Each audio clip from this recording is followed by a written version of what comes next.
This is Michelle Ruff, the voice of Jill Valentine, and when I'm not stranded on the Queen Zenobia, I listen to the Crimson Head Elder podcast.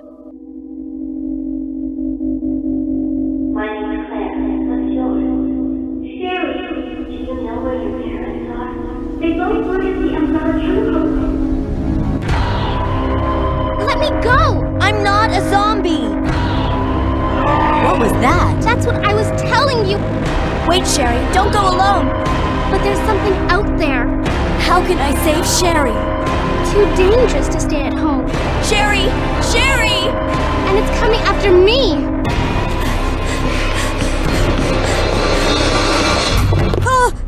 Wait! Don't shoot! Get down! Sherry's in serious trouble. Attacked by the monsters! Sherry is safe in our hands. Save my daughter. There's something about this little girl.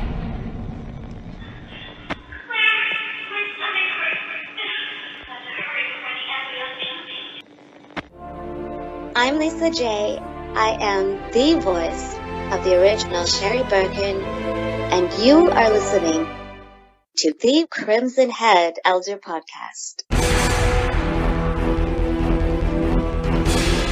I've always been obsessed with horror movies, so I did bring that, but it was a lightheartedness in the moments where you could have lightheartedness that I think was essential to developing Claire's character and kind of setting her apart from other female characters in the franchise. And I kept hearing Resident Evil 2, Sherry, and I was like, what is this? And they actually informed me, and they didn't believe me that I was in it. They're like, no, that's not you. I was like, it is me. They're like, what's the name of it? I was like, I don't know. I was in it.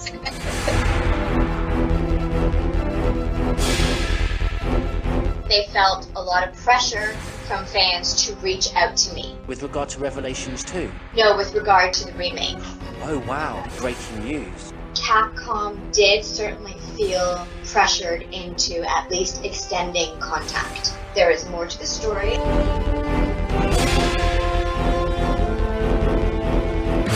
Well, my partner would be Claire Redfield, right? Yes!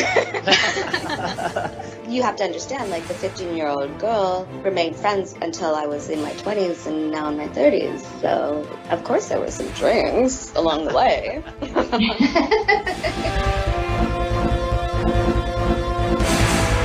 Outbreak. It was groundbreaking. They have no idea what we went through with that first game. Everything was new. So while it is a flawed game, I love it, and I would love to see more files come out for it because we recorded a ton. There's so much that never actually came out.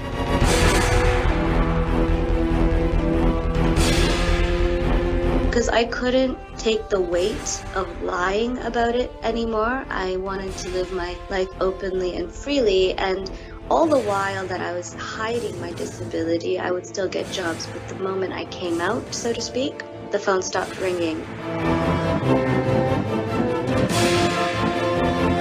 There's no other game that will ever be like Code Veronica because they really pushed the limits. The Dreamcast system for its time was phenomenal. It was an absolutely beautiful game. What's the policy for swearing on here? The Ashford siblings are so fucked up and twisted, and it's wonderful.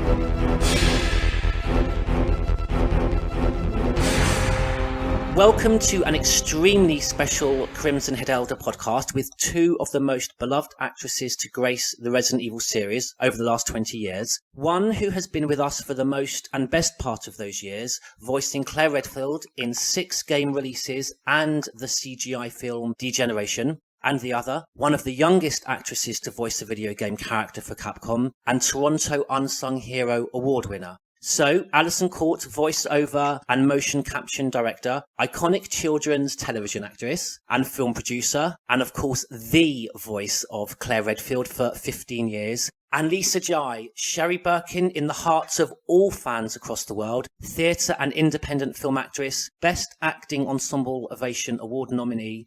It's a wonderful privilege and an absolute joy to host this exclusive interview at Crimson Head Elder. Guys, welcome. Thank you very much. That was wonderful. Thank you. Cue the audience clapping in the distance. Yay! Well, we're not that cheesy. I'm not going to put canned laughter or clapping on, don't we? Hi, Lisa. Hi, Court. How you doing? I'm good. How are you? Good. I miss you. I miss you too. Are you here now? You're in Toronto now, right? Yeah, girl. I'm on the Danforth right now. Mm-hmm. Okay, good. Hi, ladies. Hi. How are you doing? Good, thanks. How are you, Erin? How are you, Erin? Hanging in there, keeping dry. It's storming, so yeah. Oh, dear. Where are you?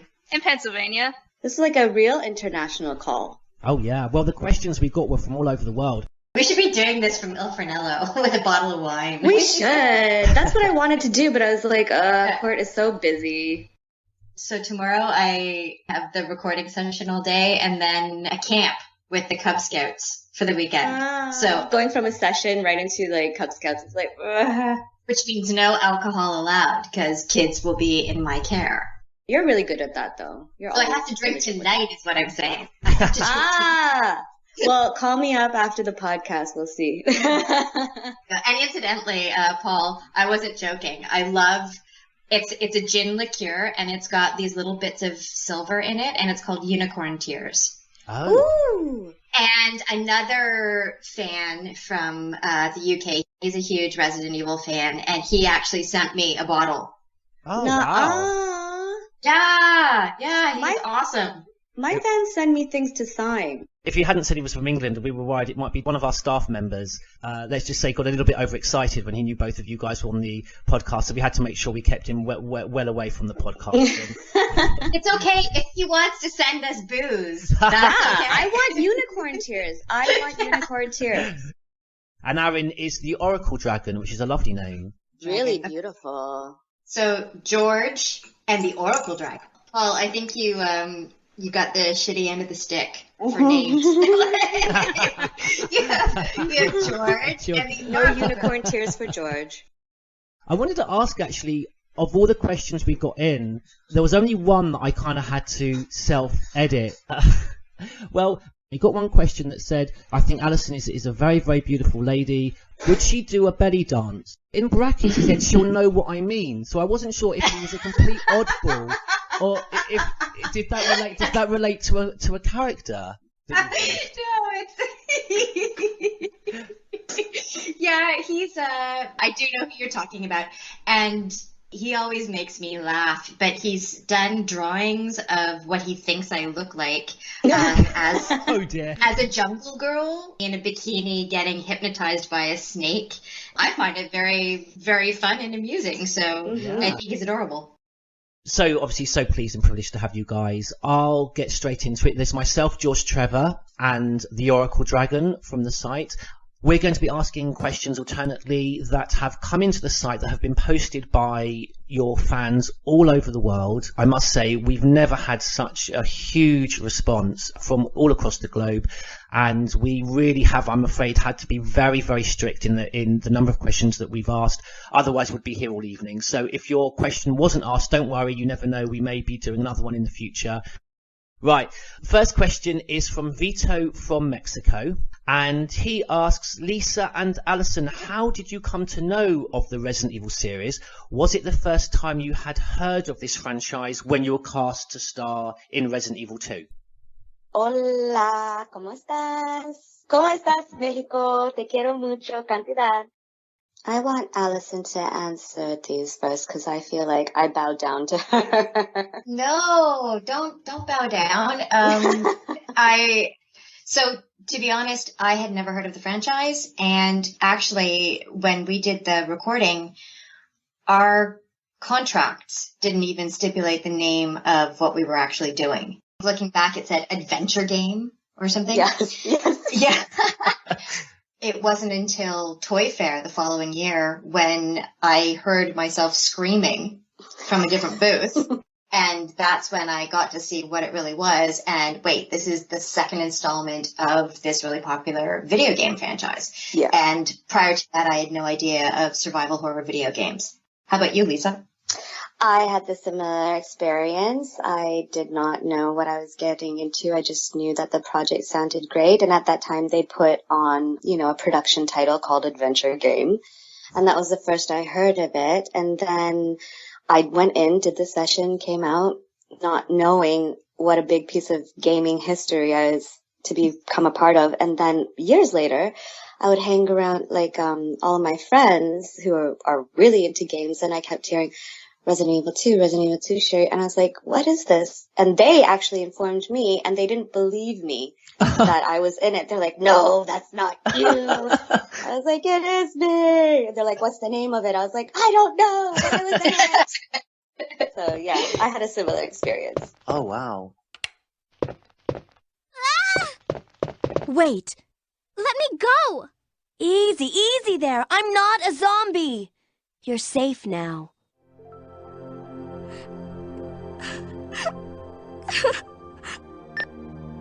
Leon, come in. I found the girl, and I've cleared the wreckage that was blocking the corridor. Got it.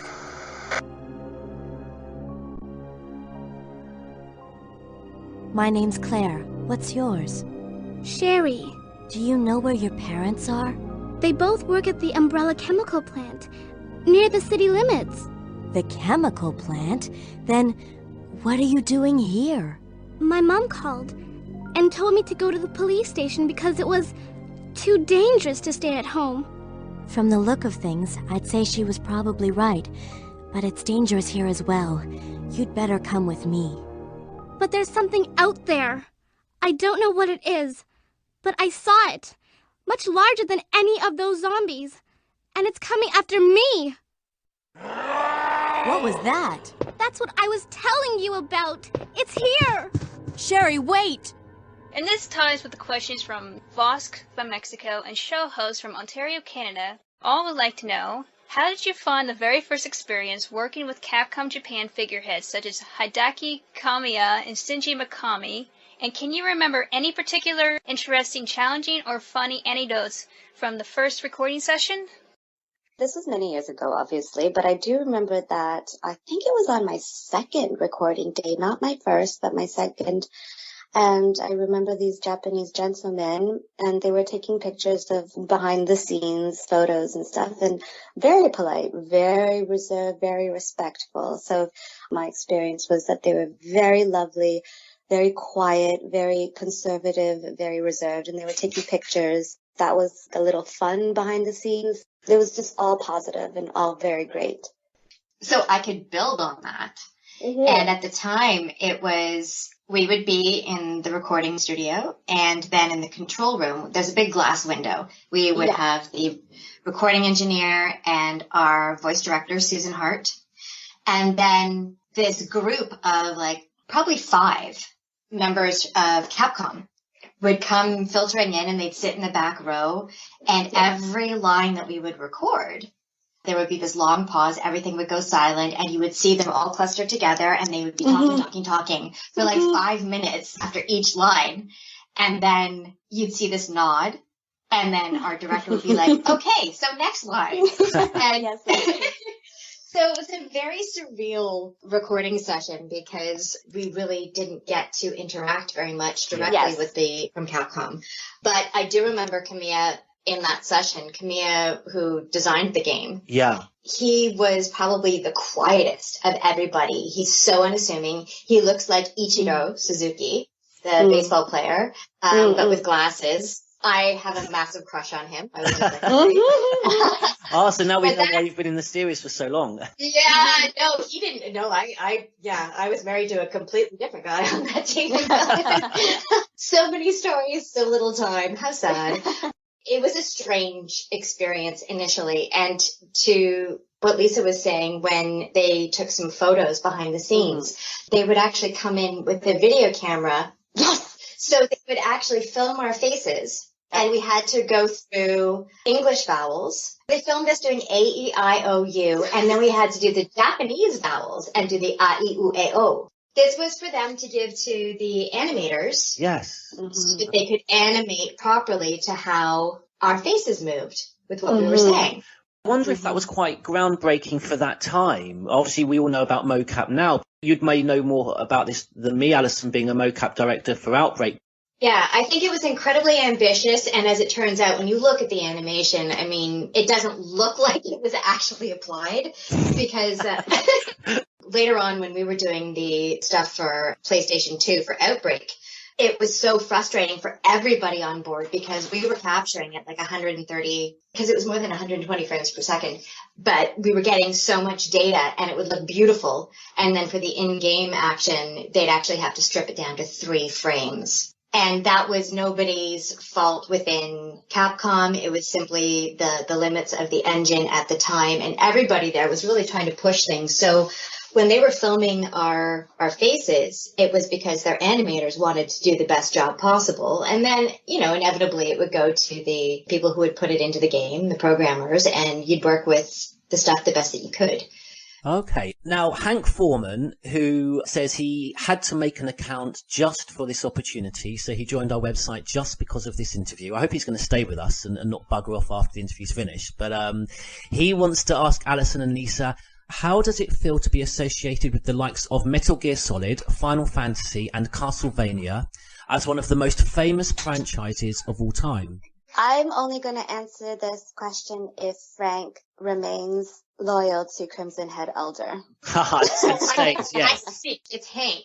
Hank is a Twitter friend, a lovely young man, the best researcher I have ever encountered in my life. So good at finding information. So anybody out there hiring researchers, or if you guys need someone, he knows stuff, he remembers stuff, and he can find stuff so fast. We'll definitely look after him at the site. And thanks for joining, Hank. And yeah, we hope you stay with us. I think he would absolutely stay with you. And he actually also put in brackets, and for Alyson, was there any attempt to add a comfy couch reference to any Resident Evil game? It is so surreal to me so going back to that time when my friends didn't believe that I was in this video game because it's such a big thing, and then Final Fantasy was all the rage. But like, even when Final Fantasy came out, people would still reference like Resident Evil 2 is the best. It's very surreal, and the fact that the fans have made it what it is just like, it is very touching. I can't believe that I was part of something so universally big and so universally uniting people across the world. It's a nice feeling. Sherry, I've been looking everywhere for you. I was so worried. We've got to go now, honey, okay? If we stay here, that monster will find us. Let's go. No, I won't. What's the matter? Don't you trust me?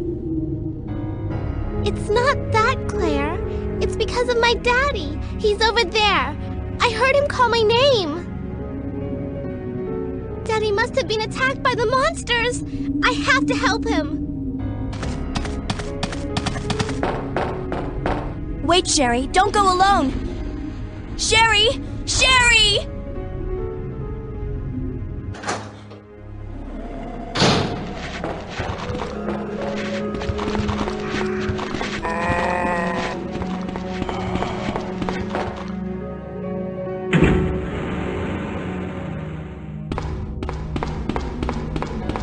Claire! Are you there? Sherry, are you okay? Did you find your dad? Yes, I'm okay. But I couldn't find him. But I did find something else for you. Here. Here's another.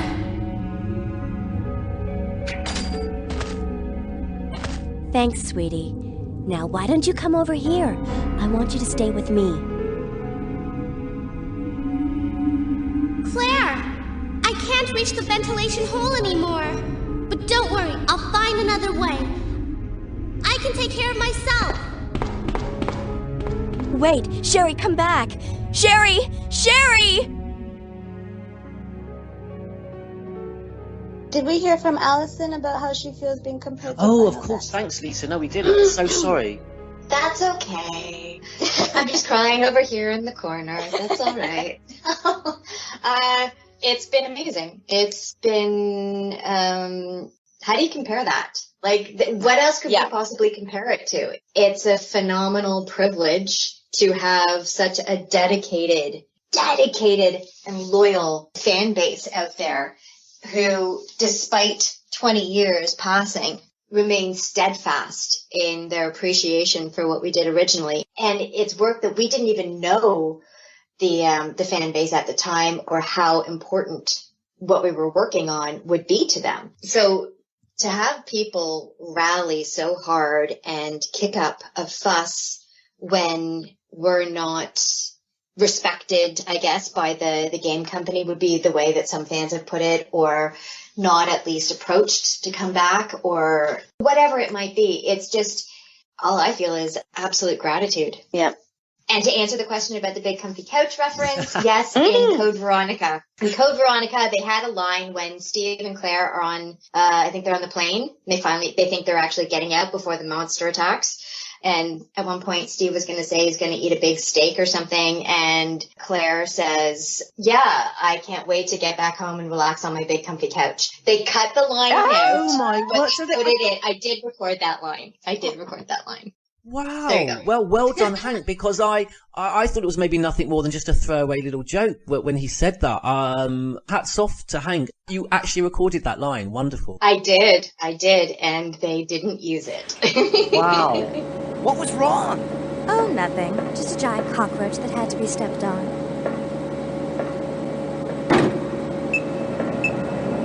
What's happening? I don't know. The plane just changed direction on its own. It's flying in autopilot mode. I can't switch over to manual control. My apologies, but I cannot let you escape now. Alfred! Cross-dressing freak!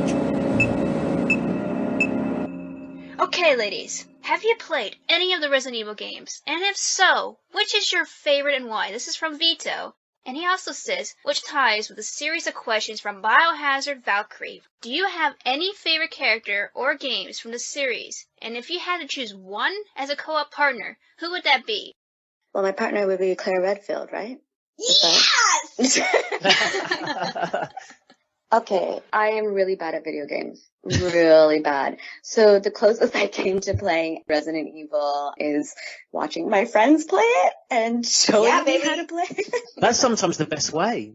Yeah, because they can unlock a lot of like stages and stuff, and they're like, see, this is Sherry, we have to save her. And I learned through my friends playing it. I never owned, my mom never bought us any of those game things, you know what I mean? And so I would have to go over to my friends and learn that way.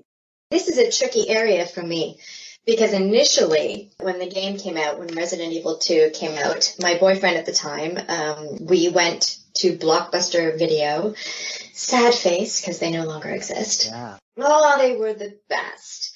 That's a whole other podcast to talk about the absence of the ability to go in and how important it was during formative years to go into a video store and kind of just peruse the aisles. And just read the books like they were books, yeah. Yes, exactly. Anyway, I digress. So we rented a PlayStation and got the game, and I lay in bed next to him while he played the game. Mm-hmm. And it was amazing and terrifying, and it was the first time I ever heard him scream like a girl. So that was a fabulous experience. So I'm a little bit partial to Resident Evil 2, the original, because it was a whole new experience. We'd never had something like that before. And growing up as a huge fan of horror movies and horror books, too. Yeah. This was fabulous to be a part of. So all of the things that a lot of game players complain about in terms of the fixed camera, the loading time, things like that, I actually loved because I thought they were very Hitchcockian in that they lock the player in place and they make the player feel helpless, and that adds to the terror feeling. Mm-hmm. So that was actually a really good use of the game engine limitation. Annette! You killed William. I'll never forgive you for that. Wait! I've just prepared a sample of the G-Virus. And this time, no one will take it from me. This is the most significant piece of research my husband has ever left in my hands. Stop it! Sherry's in serious trouble. William implanted her with his embryos. There's no telling when they'll pupate. And if that happens, then Sherry won't... What? William. William. You're alive. William is still alive. Sherry. Tell me what I need to know. How can I save Sherry? I have detailed information. Everything you need to know to prepare the antidote is right here. Save my daughter. And tell her I'm sorry I wasn't a better mother. Tell her I love her. Sherry. Annette!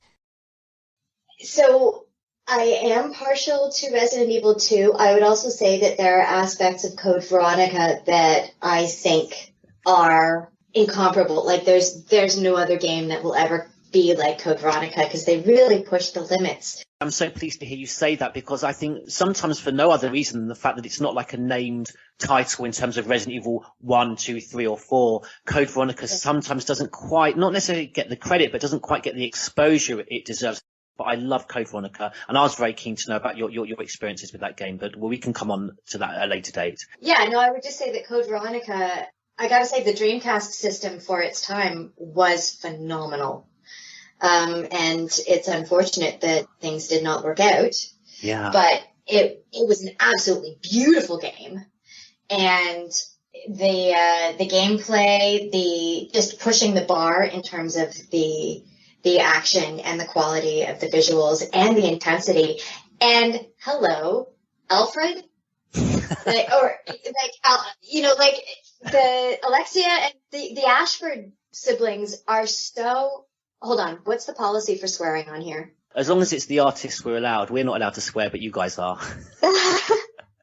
Pardon my potty mouth, but the Ashford siblings are so fucked up and twisted, and it's wonderful. It was just great, because who would have thought that they would have pushed it there? So it's a standalone game, and I think it's fabulous, and I'm really glad I got to be a part of it.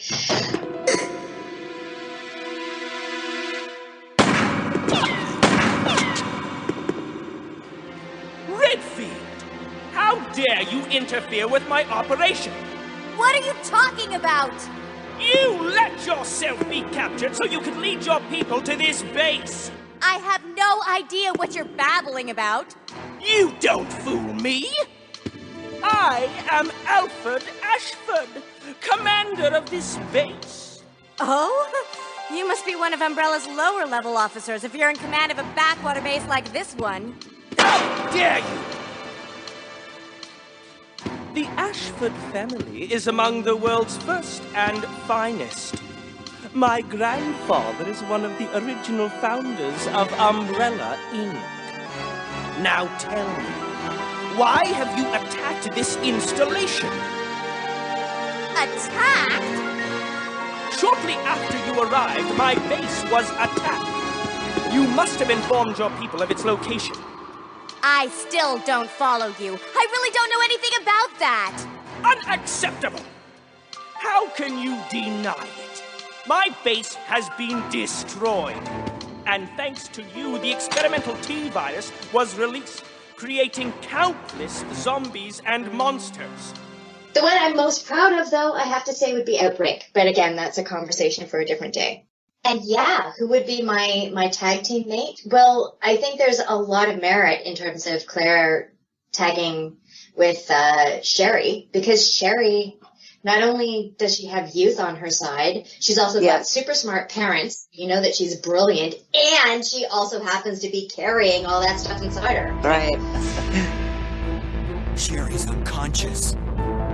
I have the antidote. If I give it to her...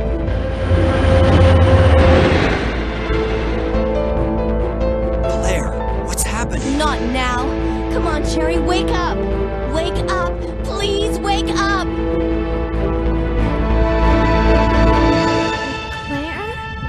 Where am I? It worked! Oh, Sherry, you're gonna be okay. Thanks, Claire. It's over. No. I have to find my brother. You're right. This is just the beginning. we were very lucky to interview Layla Johnson, who voiced Alexia Ashford. And it's rare for me to come across voice actors that don't play video games like herself and have no connection with the video game industry, but who have connected so strongly and so passionately with their character. And she described that relationship in similar terms. It's great to hear you talk about the Ashfords as well, because that was a very peculiar relationship, to say the least. It sure was. And just to throw it out there, if we do a podcast about Code Veronica, that was the only game where I actually got to record with some of the other actors. Oh, wow. Yeah. I was about to say we should do a podcast with Claire and Alexia. That would be astounding. That would be amazing. Get Peter in there and Michael and like a bunch of the other guys. That would be awesome. Yeah, I can hear all the fans of Steve crying out in anguish that you didn't mention his name. No, Steve, why? Okay, people, calm down. She made her choice. Claire Redfield, hold it right there. We meet each other at last. A pity I must say goodbye so soon. I am Alexia Ashford. For the pride of the Ashford family, I will kill you.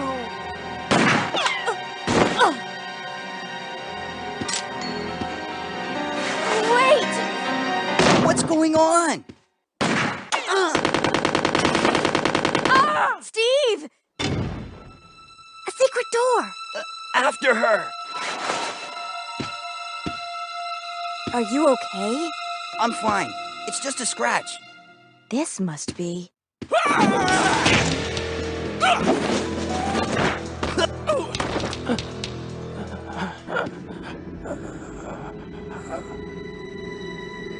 What? No!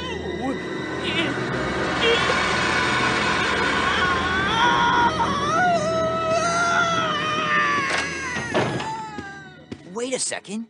What just happened? So there never was an Alexia after all. You mean he thinks he's two people? Okay, that's it. Let's get out of here. Right. So Albert Wesker 187 from Texas, he's a staff member of our site. He's a huge fan of yours, so much so that for your own sake, ladies, we had to keep him a little bit far from the podcast. I think he's currently taking a cold shower. Yeah, his sentiment is very sincere. He says, first, let me start by saying this is an honor and a privilege to have these two legends of the industry on the upcoming podcast. These questions for both artists will be helpful for budding actors. What kind of acting training did both of you receive starting on in your careers? What for you is the most difficult part of being a professional actress? And a question also asked by Ashley Vala. What advice would you offer to aspiring actresses? That's deep. These are deep questions. So, hi, Albert. Basically, it was all sort of intuitive acting until I was 21, and then I decided to get training. I don't know, it was just a deep gut feeling. I just thought I couldn't rely on my intuition anymore to guide me, and theater has always interested me.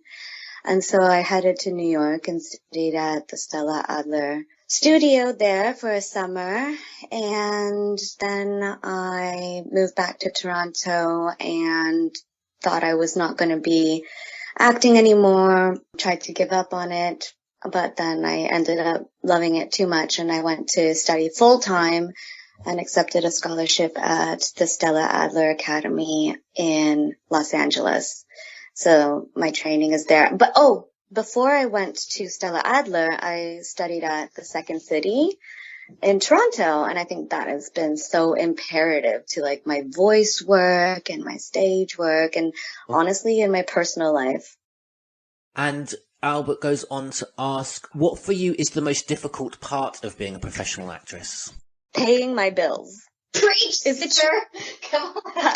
Preach. Sing it, baby. Right? Sing it. I know. Because people have no idea. So paying my bills is the hardest thing about being an actress, and keep on keeping on the path is the hardest thing. It's fine and dandy at the time, but then what about the spaces in between jobs? It's artistry, isn't it? And you tend to forget sometimes it's a professional job for people and it's paying a living. Yes, exactly. It is paying a living. I have never had the liberty to just rely on acting to pay my bills full time. I haven't been that fortunate, and I'm not bitter about it because I love acting so much. I would do it for free anyway, depending on what the project is. But I've always had to have a survival job. So that would be the hardest part. And then you get into this mind frame of, oh my gosh, I have an audition that came up tomorrow. Who's going to cover my shift here? That is constantly a balancing act. And I think this ties into the third question of what I would advise to an aspiring actress is to take this into account. If you think that you're going to do this full time, you have to really weigh in the realities that there are hundreds of thousands of other actresses vying for that one job that you're all out to get. So take that into account, money and how you're going to sustain yourself. And then if you love it as much as I think Alyson, I love it, you're going to do it no matter what. You're just going to be one of those creative, crazy artists, and you're going to find a way to do it. Also, what's really good, if it's in your hometown, the Second City, that is a really good jumping point. I recommend that for anybody, the Second City, yeah. Initially, how did you get into acting? Oh my gosh, that's such a good question. I was really, I was really young, just like you, and I started dancing lessons. And I think it grew from there. And then my mom took me, I always wanted to be in a toothpaste commercial. I don't know why, but I was like, I want to be in this toothpaste commercial. My mom took me to those little casting directing workshops that they have for kids. And it was Margot Lane. Oh my God, yeah. Yeah, you remember her, right? Yeah, I remember Margot Lane, absolutely. Exactly. So I learned, and it was like this cute little Saturday morning class where you learn to stand on the slate and slate your name. You learn the basics of an audition. And then she actually referred me to my lifelong agent, Sandra Newton. And that's how I started. Sandy took me on, and the rest is history. Training. She doesn't need any training. She's perfect. So I was always into dance and music and kind of just wanting to be the center of attention when I was a little kid. I found out at my ballet school, my parents were told that there was an art school like Fame opening up for kids grade 4 to grade 8. And would I like to audition? Of course, I said yes. So I went and auditioned, got a spot. It's called Claude Watson School for the Arts. And to this day, it's a phenomenal arts and academic school. And again, still paid for by tax dollars. So it's a merits-based school. You have to audition to get in. They were this talent pool of young kids, and they would get calls from producers for television. So I got a call and went to an audition and loved it. The boy who I was auditioning with, his father happened to be a photographer for professional acting. They were with the Edward G. Agency, which was Sandy Newton's agency. Yay. So the father said, your daughter's so great. She should meet my son's agent. She should totally do this. So that's how I got to meet Sandy Newton, the same agent that Lisa has, by the way. See, this is why people around the world think that everybody in Canada knows each other. Because yeah, it is. We have to tell you that this is just like a once in a million partnership, friendship. It wasn't until probably late teens. I happened to be at the right place at the right time. So I got a lot of work. And then it wasn't until my late teens when I started to realize that, wow, I'm starting to meet actors who have really been training for this. They've really wanted it. They haven't had the opportunities that I've had. I need to step up my game. I really started to take my work more seriously and look at it in a different way. So my own approach to it changed. And to talk about advice for aspiring actors, take whatever classes that you want to take. If it's a pay in full first situation, and if they're promising you some sort of result at the end, you might want to Google Trump University before you buy into that concept. I would say follow your heart, pursue your passion. And there's a difference between just wanting to do this because this is what your heart says you need to do and wanting to be famous. If you want to be famous, well, you can either go to LA or you could just do something absurd and put it on YouTube and hope that you get a million likes. But if you are a passionate artist, London is a great place. New York is absolutely fabulous. Those who are more faint of heart, like me, there are other places that you can go. It's a different speed, a different tempo. You're not going to be super famous, but you can certainly make a living and enjoy what you do. I made some serious choices in life, and I chose to stay in Toronto because of certain other things that I put value on. And I'm not saying that wanting to be famous is a bad thing either. You just have to figure out who you are, what makes you tick, and follow the right path to that. Either way, you need to be good at what you do. And when it comes to voice acting in particular, I cannot emphasize it enough. Listen to people around you, listen to the professionals, listen to what's actually on television. What kind of voices are being recorded and how are they performing? What is out there and what's being hired? Who is making money at this? Well, what is it about them that makes them get the jobs? Then listen to the feedback when you do it and what people tell you. Then listen to yourself. You need to get in front of a mic, and a mic actually nowadays means that little handy dandy mobile device in your hand. Stick it in front of your face. Start to record your voice. Listen back. Notice how you thought you were doing 5 different voices, but they actually all sound the same. Yeah. And that's when you start to seek out other advice in terms of how to change your voice, where to pitch it, different techniques you can utilize. But you really need to focus on your voice and what you're actually producing. Because how we hear ourselves in our head, completely different from how you actually sound on a recording. So true. Alyson is so humble. I actually tried to get into Claude Watson. So, her training is extensive. They did not accept me. They only accept the cream of the crop in that school. And on top of it, to stay in their program, you have to have, solid grades. And between being at the studio or being on set, somehow you managed to do all that. So I applaud you. And I think you're just being a little bit humble. I know your fans will be particularly appreciative of such personal, such insightful observations that you've taken along the years, because a lot of the questions we've had have been preceded by sentiment of your fans saying how much you've inspired them. So to actually then hear you, Lisa and Alyson, give advice with such detail and consideration drives me to very quickly mention Chrissy. She said here, Alyson Court has been a big inspiration in my life. In my younger teen years, I was into voice acting all because of her. I even got an expensive mic for that crystal clear audio. Her voice is just so unique and soothing. I really aspire to find that in my own voice, and after time I did. So I have a huge thank you for her. And that's from Chrissy.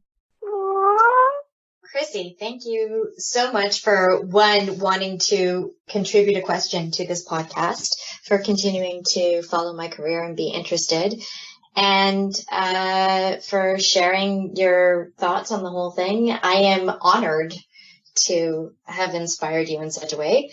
I'm so sorry that you spent so much money on all that technical stuff. Well, she's from Canada, so maybe she can bill you. Yeah, or I'll take it off your hands.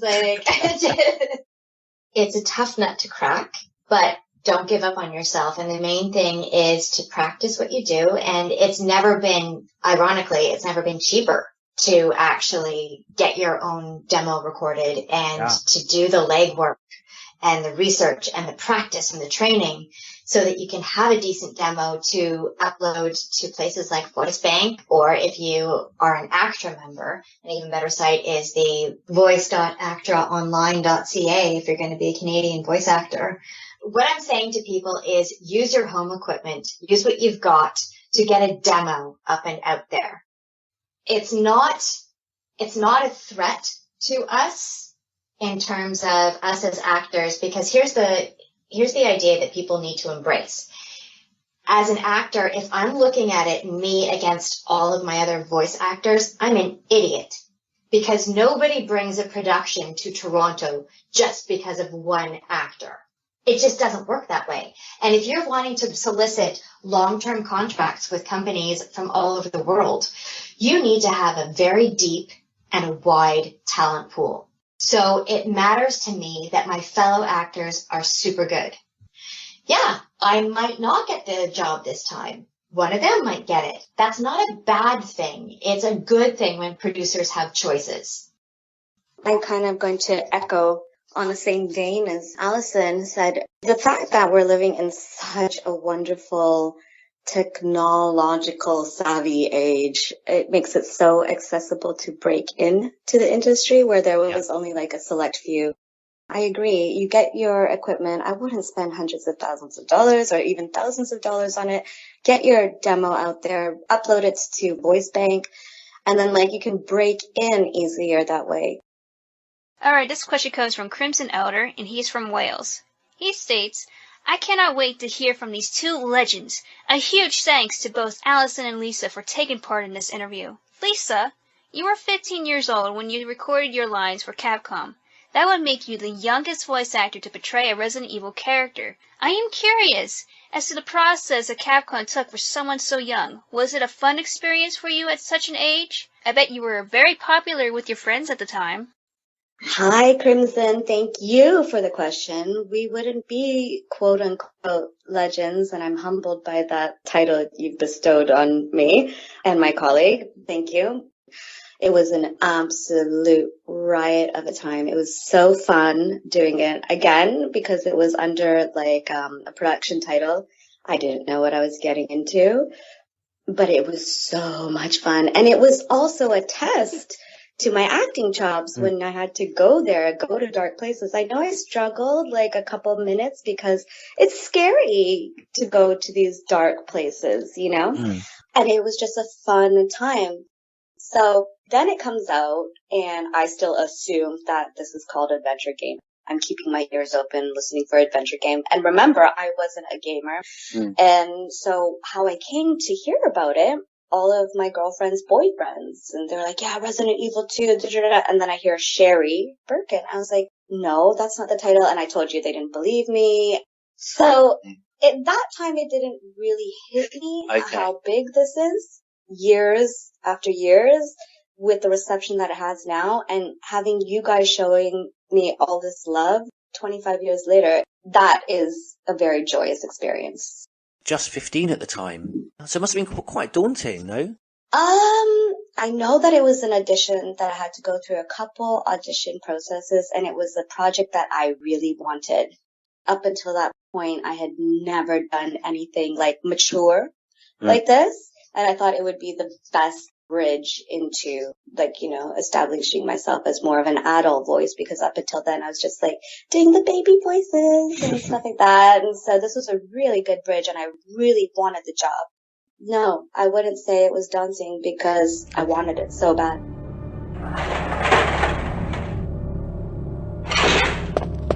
Claire, you came back! I can't believe the man who developed the G-Virus is actually her father. What's wrong, Claire?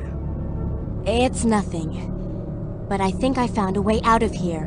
We should be able to find someplace safe if we can just make it out of town.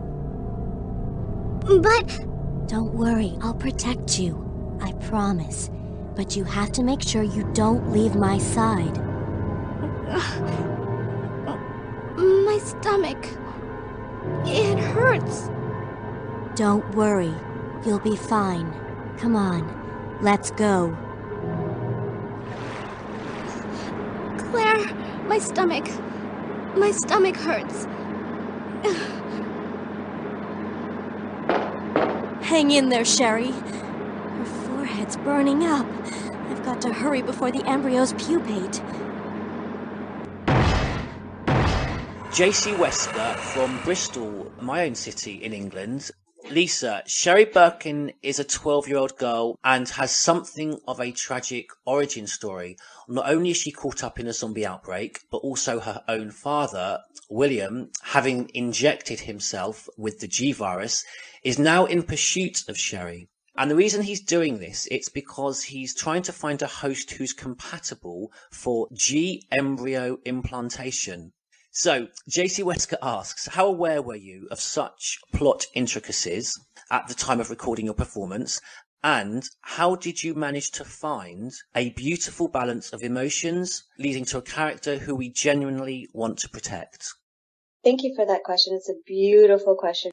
I think because of my age, they protected those sort of details, especially embryo injecting. And this is actually the first I've really come to know of it. So no, I did not know of the intricacies. And I think it was smart of them to keep that from me, because if it got that deep in the studio, I could have more dwelled on like, oh, this is so dark, instead of delivering the performance. I see your point that had they gone into that detail, because we as fans are always curious in terms of concept art you're given, and we adore these long biographies. And one of the reasons I connected with Resident Evil was the fact that some of these characters have biographies that are as deep and as interesting as, say, people who are fans of soap operas. That's right. So it's interesting to me that actually had they given you the sort of detail maybe I as a fan had wished you'd had, maybe are you saying you may have overthought your performance? Definitely. Not only overthought, I think I would have held back, because knowing all those details, it's like the human condition. If this was something that happened in my own life, it's like, are we going to talk about it as truthfully as it would have been, you know? So I think Susan Hart, the voice director, did an amazing job of conveying like the tempo and the urgency of me to get away from him. Yeah. Without losing anything from the performance. Does that answer the question? Yeah, definitely. Yeah, just enough to get that performance from you without burdening you down. Yeah. Yeah, it was hard. There was a couple of times where actually the tape would be over and I would have to cry real tears because it was so sad. Oh, wow. Mm-hmm. Can I interject here? This is something that a lot of people don't know about Lisa, but I remember when I was working on the game and our engineer told me that Lisa was going to be doing Sherry, and was talking about just how Lisa had this ability to cry on cue. And ever since she was little, from first time she started acting, like she just had this innate ability to cry. And it's a skill that very few kid actors actually possess. So that was one of the talents that really... Wow. Susan said that, Alyson? It was our engineer, our recording engineer. Oh, yeah. Really? Oh, that's so yeah. sweet. It's a talent that is hard to find, and I think that is what people have noticed. Because Lisa wasn't an adult putting on a pinchy, fake kid voice. Yeah.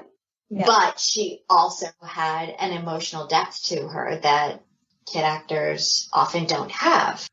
I was surprised when Crimson Elder pointed that out, that you were so young. I'm not suggesting that it sounded like an adult doing some kids voice. No, as Alyson says, the depth of the portrayal. I can't wait to play Resident Evil 2 again and to actually listening to your dialogue for the first time now that you had that ability as well with the more emotional deliveries. It's wonderful to know now. Yeah, I remember being emotionally exhausted at the end of the day. It drains you, you know?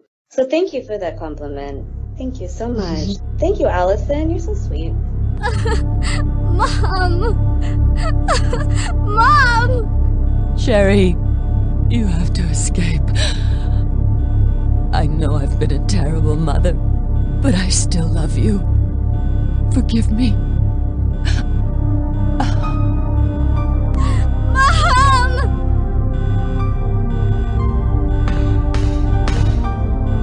Sherry, we have to go now. Alright, this question is actually one of mine. I said, two wonderful ladies with great love from all fans around the world. It's a pleasure to have them join us and sharing us with their personal and professional experiences. The question is, did you guys have an opportunity to hang out during the making of Resident Evil 2? Thank you, Oracle. That is such a wonderful question. Actually, no, we didn't. We were kept separate.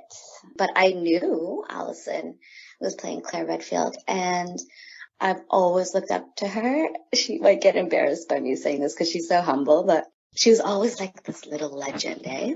You would hear whispers of her in the studios. It's like, Alyson Court is here, Alyson Court is here. And then when we went on to do Mr. Dressup, which is like this national treasury of a show here, there's such a notoriety about this wonderful child actress. So unfortunately, I didn't get to record with my friend. I only knew my friend was going to be there. And I was so happy that my friend was playing Claire Redfield, the one who comes and helps me and saves me. I think it actually even added to the lines I think it helped in a way. In my mind, I was imagining you and her in the studio, and you just run up to her and start hugging her. Claire! Claire! The second part of the question is, how did you two find each other after all this time apart? Did Alyson yell Sherry, and did you yell Claire, and then embraced?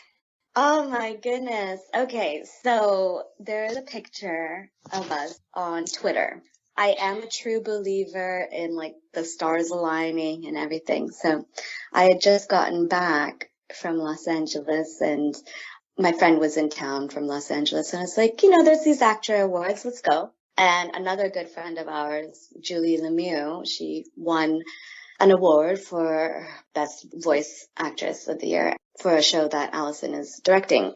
And she's like, thank you to my voice director, Alyson Court. And I smacked my date next to me. I smacked him and I was like, Alyson Court, that's my friend. That's my buddy.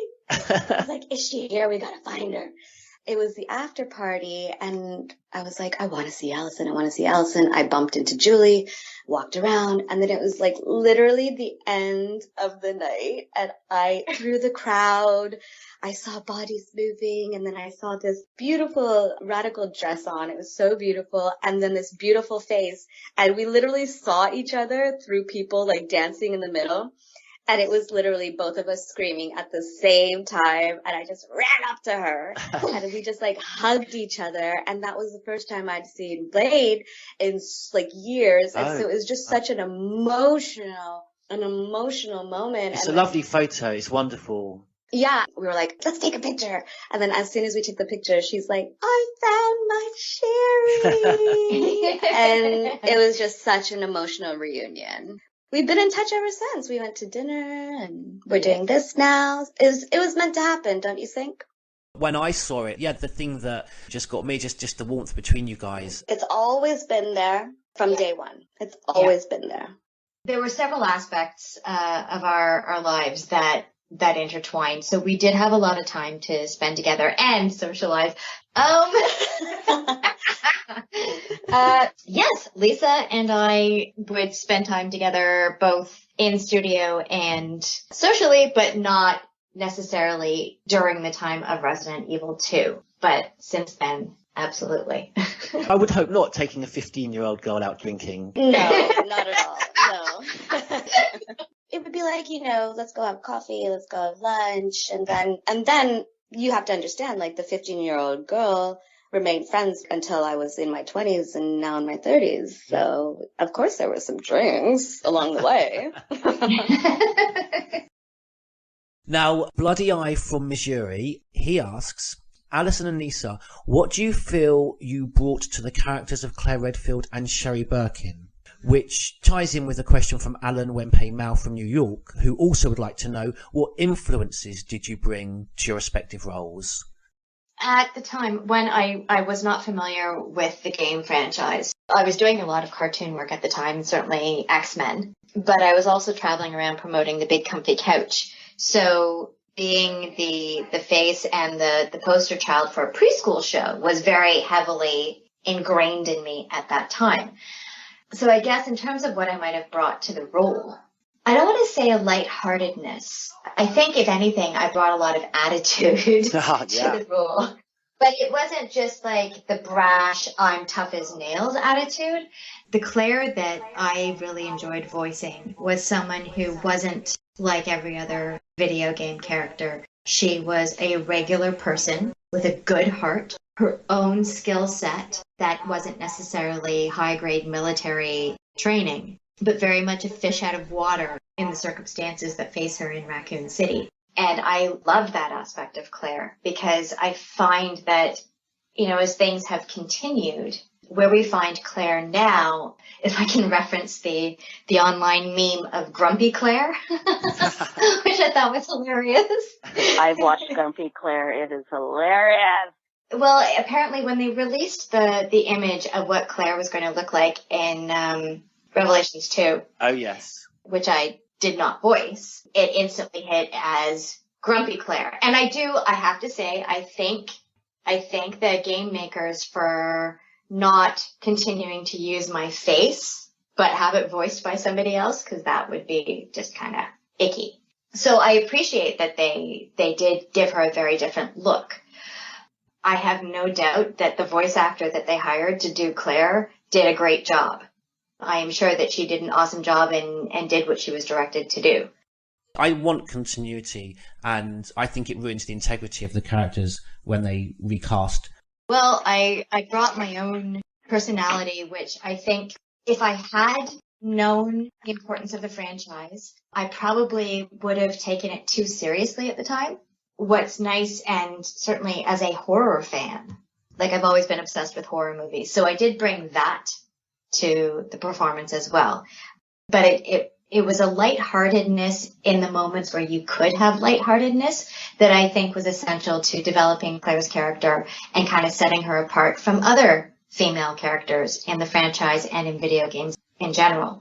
There's this tendency to push female characters into this one area of super badass. She has to just be super tough and like killer instincts and always uber serious. And I like the fact that Claire, when I had a chance to voice her, she had opportunities to convey different sides of her personality. I'm finally here.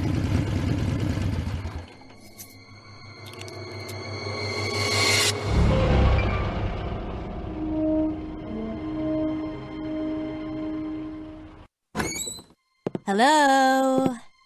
Is anyone here? Hello?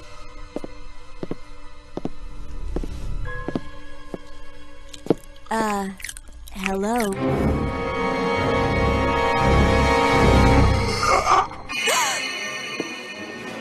Look, I'm sorry I bothered you, okay? Just don't come any closer. Are you listening?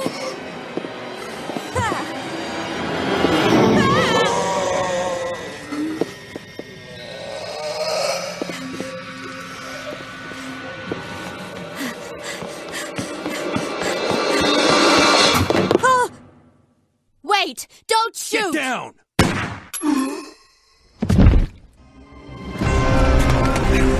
There! Buckle up. Okay. What's going on? I arrived in town, and the whole place went Great. insane! The radio's out. You're a cop, right? Yeah, first day on the job. Great, huh? Name's Leon Kennedy. Nice to meet you. Mine's Claire. Claire Redfield. I came to find my brother, Chris. Claire. Claire! Huh?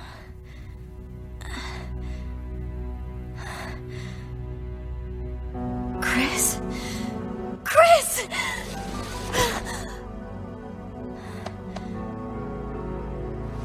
I've been so worried! You kidding me? Thought tough girls like you didn't get worried. What happened? How did you get here? Leon contacted me. Leon? You know him? Yeah, he tracked me down right after you went missing. Look, Claire, we can talk about this later, but we gotta get out of here first. Wait, Steve. He's here somewhere. We can't leave without him. The auditioning process was quite lengthy, and I feel that whatever I brought to it was what the producers wanted Sherry to convey in the game. And going back to the emotions I felt with the heavy points in the game and the dialogue, I think I brought the emotion of the child, but as an actress, I was precocious enough to have that emotional depth to bring to it. I don't know if a lot of the other people that they auditioned could get to that point, truthfully. So I think that is what they were looking in the Sherry, was like that human touch that is hard to get from a genuinely young actress. So I think I brought the emotional depth that they were looking for, accompanied by my youthful voice. Especially with the dad and stuff. This is getting a little bit personal, but I was raised by a single mom, and I think like being involved in this game where the narration was like, you know, I'm losing my father, I think that I was able to draw upon make a connection there. Like, I never like to use my personal life in any of the work I do. I believe it's all imagination based. But knowing what I knew growing up without a father, it did help me connect to the circumstances as well. And I think that's what I brought to it. And I think that's why there was such a truthful performance. That's a wonderful answer, and thank you for going so personal. We have a member, Samurai Edge, brought that point up, wanted to know actually whether there was a connection with something more personal in your upbringing, because they could certainly hear that emotion in your delivery. You're welcome. Thank you for the wonderful questions. These are amazing questions, guys. Alright, this one comes from Fletcher C. from Germany and J.C. Wesker from Bristol, England. They ask, were you given any concept artwork of Claire and Sherry with which to draw inspiration from? If not, how did you personally envision these characters in your mind with only dialogue to work with? We were given, well, I was given storyboard outlines, and I knew that she was blonde, and I knew the outfit of her costume. Okay. So I knew she was Caucasian. It did help a lot. Mm. It might seem like a really simple detail, like, oh, it's just the difference of color of hair. It really did help. The illustrations did help. When I was going in through the first rounds of auditions and stuff, I just knew that this girl was 11 years old, and I just knew her backstory. So that's what I brought into it. I made her as close to me as possible. So I didn't assume anything about how she would look, but I just assumed, like, okay, this is her age, this is what she's going through. So I think the storyboards really did help connect that last piece of, like, craft work that I could do to bring to this story. It's really imperative to know what your characters look like.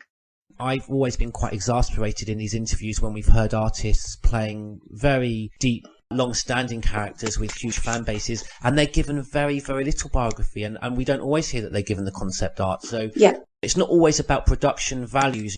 It's great to hear that you were given that concept art. Yes, I was given it in the studio. Initially, I wasn't given concept art because I think they were still undergoing the change from Elsa Walker to Claire. They did change her fairly drastically. She was blonde and she wore balloon pink. We have had a question that comes on to, there's a demo of Resident Evil 2 before it became Resident Evil 2, colloquially entitled Resident Evil 1.5. Both of your characters appear in that game. You've got Sherry and then you've got Claire, who's entitled Elsa Walker. We had many fans who wanted to know whether you guys were asked to give dialogue for that Resident Evil 1.5 demo. By the time it got to us, it was Claire. It was pretty much as you know it to be now. And it was Claire and Sherry. I never recorded for a character named Elsa Walker. I've only ever voiced Claire. But they were still working at the details for what Claire was going to look like. So I didn't actually get to see any art of Claire until they came back for the pickup session. Now, this question, again from JC Wesker, I can assure you, even though he's from Bristol, there was no favouritism at all. Alyson, you've had the opportunity to play the character of Claire Redfield across multiple Resident Evil titles. Resident Evil 2, Code Veronica, Degeneration, and Darkside Chronicles. And I would just like to say that with each title, you have exhibited so many inspiring qualities. And in doing so, you have given Claire a personality where both vulnerability and strength are in perfect balance, but also a consistency that has shown a delightful progress through the years. How do you feel Claire has progressed as a character, and what did you bring to the performance with each subsequent reprisal, knowing what Claire had experienced previously?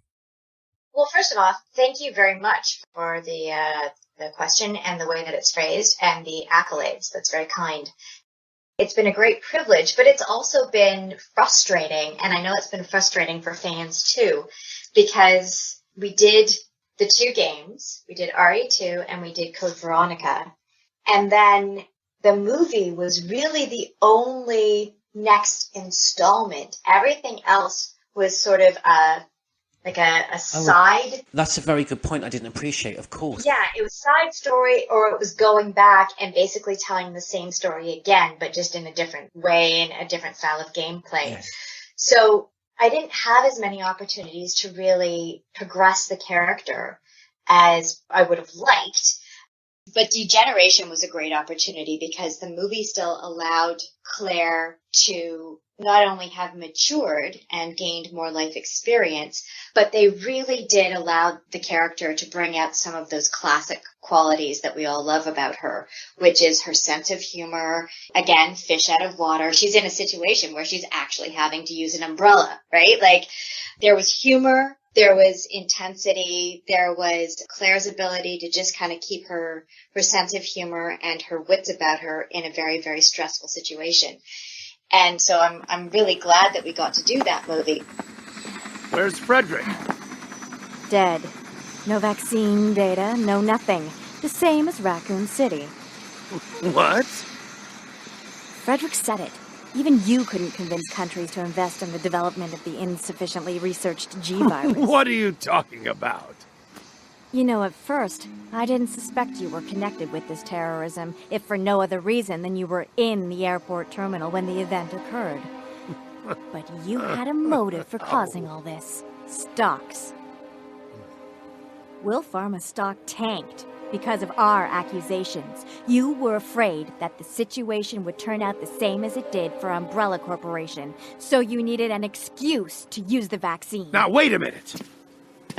Yes, I'm a stockholder, and Will Pharma should regain the public's faith after this incident. But there's no way in hell I would support terrorism to ensure that.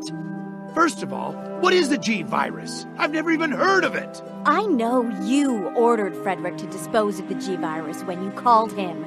I told him not to show you anything more than you needed to see. That was it. I doubt he knows anything. Leon. General Grande's communication man talked. It seems that all of us, the senator included, were fooled by him. Who are you talking about? Frederick, where are you? In level 4. Why? You said you were going to the server room. I saw someone suspicious on my way there and followed him. You need to get out of here. There's a time bomb here. It's already too late to stop it. We'll have another biohazard if this thing... It can't be. Since then, things have been pushed into a very serious, almost humorless aspect with the character. That's a good word to use, humorless. Yeah, and that's, I guess, I don't own the character. It's Capcom's choice, and if that's the direction they want to go with her, but I think that there's maybe something missing from what we loved about her originally. It was just so wonderful when Capcom produced this CGI film that was an official Resident Evil title that doesn't, like other non-official films, harm the integrity of the series, but so wonderful that, and like cemented the authority of it, that you returned to voice Claire. And whenever someone says to me, "Oh, you like Resident Evil? Oh, you must know those Paul Anderson films," and I just want the floor to swallow me up. I just think about Degeneration and the fact that returning cast members and Alyson Court voiced Claire, and all is well in the world again.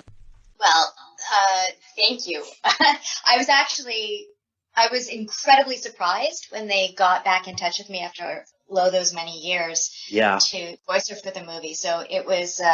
I was pleasantly surprised. It was a great opportunity, and I'm really thankful because I really like the movie. I gotta tell you, I'm really proud of how it turned out. That you were there, as I say, it really kind of gave authority to the film. But no, it's a well-scripted, quite mature, well-rounded film. I'm a big fan of Degeneration, and it was a huge hit amongst the fans. Yay! And as a little fan moment for me, I don't know if you're aware that the voice director was Mary McGlynn. I'm a huge Ghost in the Shell fan, so it was weird because I was in a studio in Toronto and we were doing an ISDN phone patch thing. She was in LA directing me from there, and I would just hear this voice through the headset, and I was like, okay, I just have to say in between takes, I love your voice. Who are you? I know your voice. She named a few things, and then she said Ghost in the Shell, and it was just I had one of those moments where I was like, oh my God! And she went on to voice Alex Wesker in the Resident Evil series. Well, in Revelations 2, in fact. She also voiced Aunt in Degeneration. Yeah, she's awesome, and it was a great opportunity to work with her. James Marcus from Columbia, he says, I was devastated. I was devastated. when I learned Alyson had not been chosen to reprise her role as Claire, and the same for Lisa in Resident Evil 6. Has Capcom make amends for this remake of Resident Evil 2? I had no idea, and I was never notified. And I think it's as simple as that. We hear this regularly, don't we, Oracle, that when remakes, particularly this is happening at the moment with the HD remake of 1 and then of 0, quite often the first the actors will hear about it is when they put on YouTube and see that there's a trailer. Honestly, I think that I'm not that hard to find, and if it's up to the producers and they have a vision of it, I'm asked back, I would greatly love to do it because of what I've heard from the fans. They would love that. But this is really the sole reason why I agreed to do this interview, or this podcast really, because it doesn't feel like an interview. It just feels like a bunch of good friends having a good chat. Oh, wow. Thank you. And yeah, you're welcome. And I really love this question because the last thing I would ever want to do is offend any of my fans that have followed me for over 20 years. And it just breaks my heart that there are some people out there who might have the assumption that I don't want to be a part of it. No, it's just a simple, clear answer that I've never been asked back. That's it. And all the poorer the games. Resident Evil 6, without being too contentious, I think you guys will be quite happy. Fans of yours will certainly be heartened that you're not associated with a game which doesn't live long in our memories. I think, honestly, at this point, with Resident Evil 2, without the fans, it needs to be recognized that without the fans, it would not be worldwide recognized and it wouldn't be as successful as it is. And I think that whoever goes on to continue this legacy needs to keep in mind it's the fans, it's the audience. So, with not returning, as Lisa incredibly eloquently put it. Oh, Alyson. You did. I was also not contacted for the next game. And it was the fans who actually brought my attention to it. And we kind of waited to hear and see what was going on. And then sure enough, it came out as it was. But I gotta tell you that the outpouring of support was pretty incredible because it's one of those things, as an actor, you learn to let things go. You can't be possessive because that's just not the way that this industry works. So when a new Claire came out, I was like, okay, well, they're moving on with the franchise. Hopefully this is a good thing for the fans. Hopefully this means that they're going to develop the character further and take it into a very interesting direction. But the response that I got back was that it was quite the opposite. It was very heartwarming, I guess, to see and receive the outpouring from fans and the response to the game. I don't get to have any real emotions about it because I can't get mad at not being asked, but like what I do get a little bit emotional about is not giving the fans what they want. And yes, I know that there's a big, huge following with your fan base and stuff, but I don't know if that gets to the ears of the powers that be. I understand that you guys can come to me and say you wish me there, but I am not the person who makes the decision. So what you might have to do to have an impact on this upcoming production is maybe try to find out who the powers that be are and let them know how you feel about both Alyson and myself. That's all I had to say about it. Thank you, Lisa. Well, I was heartened to hear from Alyson that certain contact has been made. Mm-hmm. I know with our growing significance, and our significance as a site only grows because of the wondrous generosity of you, the artist, coming on board and giving us the extra exposure.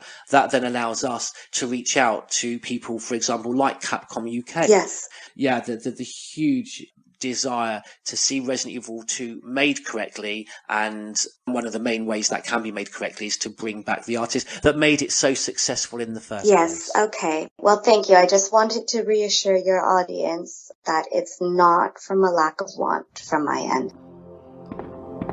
Claire? Oh, you're finally awake. Isn't this... That's okay. You keep it. I'm sure it'll keep you safe. Thank you, Claire.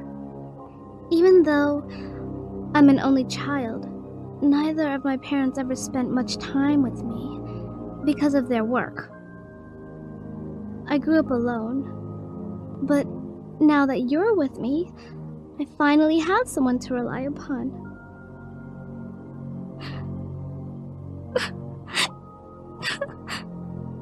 Sherry. Rest here for a bit. I'll be right back, as soon as I found the antidote for you. As Lisa was saying with RE2, it strikes me that the whole reason you would finally want to do a remake for Resident Evil 2 is that since day one, it's been arguably the best installment of this entire franchise. It's been the most fractured response because in terms of all the other remakes for Resident Evil 0 and for Resident Evil, it's just been a very positive response. It's quite interesting that with Resident Evil 2, there's so many people that are so worried, why mess with perfection? You're only going to make something that's inferior to this. Right. So I guess what I would say with that, and it's like what they do whenever they remake a TV property or a movie, the original will always be there.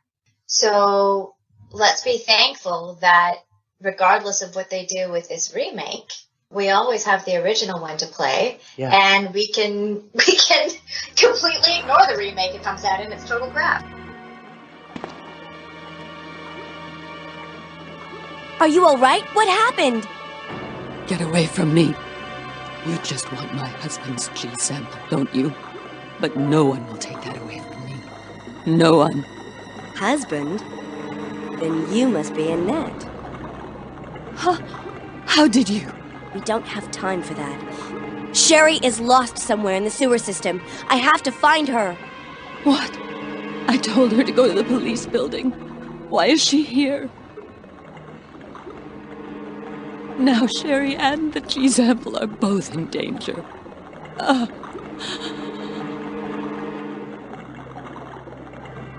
What did she mean by that? Does Sherry have the G sample? It's early days because they've switched the order of things around and now they're focusing on, and I gotta tell you, I am really, really excited with what's coming out with the VR for Resident Evil 7.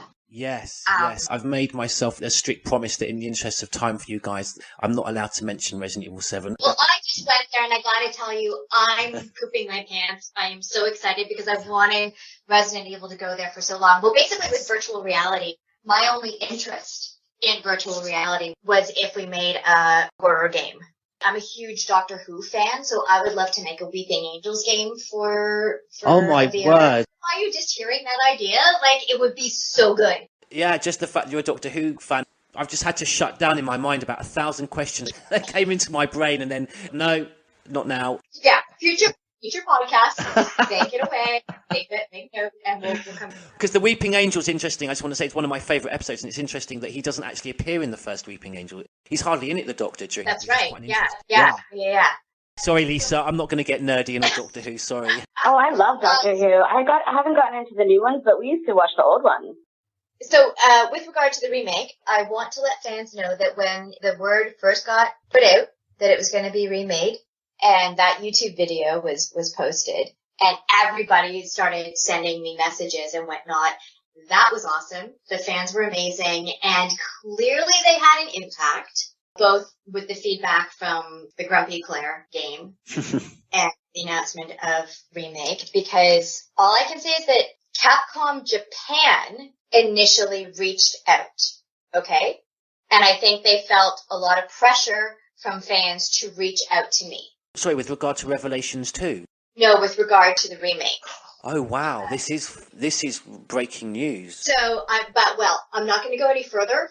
No. All I can say is that thanks to fans, Capcom did certainly feel pressured into at least extending contact. Okay? So that there is more to the story. I'm not going to go there right now. Yeah.